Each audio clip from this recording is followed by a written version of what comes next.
celibate for a year and a half while I was traveling the world, and I fell into it accidentally, but I want to talk about my journey. I think everybody should be celibate at least once in their life. I started traveling April of 22. I met my brother. I went to Greece, and boy, was I the opposite of celibate. I had my legs cracked open like the doors to a museum. Come and look at this art, baby. And after about 2.5 months in Europe, I flew to Canada to work there for a couple of months. About a month and a half in, I was like, ooh, getting dry. We're shifting from waterfall to desert. When I tell you, I didn't even realize that I wasn't getting any. I forgot it actually existed. And in the moment that I realized I had forgotten it existed, I started reflecting on my life a little. I looked around and I went, this kind of rocks. My life kind of top tier right now. And I realized removing sex from the equation was one of the contributing factors in my happiness. So I decided to stay celibate through many obstacles. My God. I did have moments where I was like, is this worth it? Because Jesus Christ. Because I was in the most beautiful places in the world with the most beautiful people from around the world. And there were times where I thought, am I missing out? But I'll tell you why I stayed celibate. The first reason is while I was in Sydney and I was getting drunk all the time, I didn't have the best lifestyle. I realized that I was getting used often. That I would sleep with somebody and feel like I was giving a part of myself to them and never hear from them again. I felt like an instrument to their satisfaction and not like a real human being with a soul. And I didn't want to feel like an object anymore. Second reason is it allowed me room to grow and learn about myself as a human, which was the whole reason I traveled in the first place. And it allowed me to really go inwards and facilitate introspection without worrying about the male gaze. I didn't realize how much the male gaze and me worrying about men's perception of me would actually impact my choices and my lifestyle and the way I dress and what I do.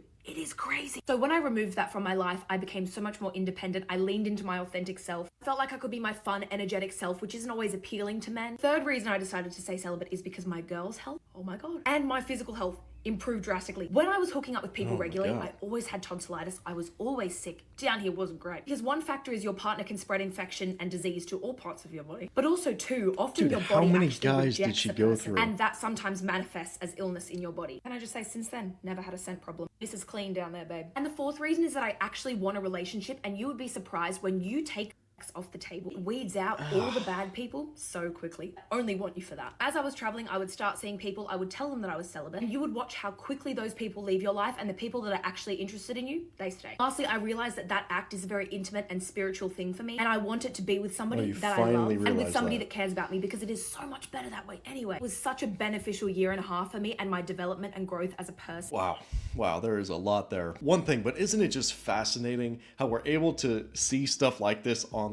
The amount of like psychological tests that you can do, the psychological experiments, the psychological like exposure that you're getting to female nature these days is crazy levels.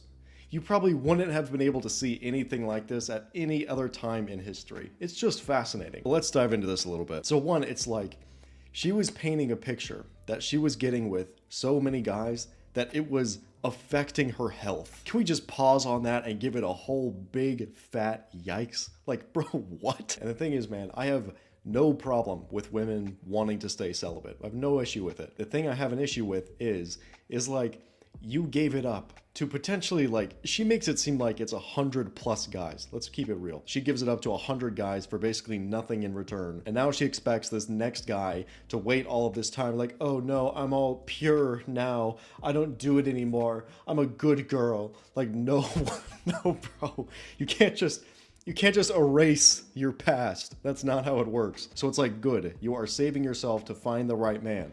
But it's like, you should have done that before. You should have started all the way back here from the very start, and you should have done that before, because it's like, I don't know any kind of self-respecting man that would put up with that kind of behavior. It's like, oh yeah, no, I got completely run through where it literally affected my health. I was unhealthy with the amount of guys that I went through. So automatically you are writing off all of these potentially good guys. And the only guys that would accept something like that are, honestly, they are terminal betas or super ignorant, or just a generally low value man.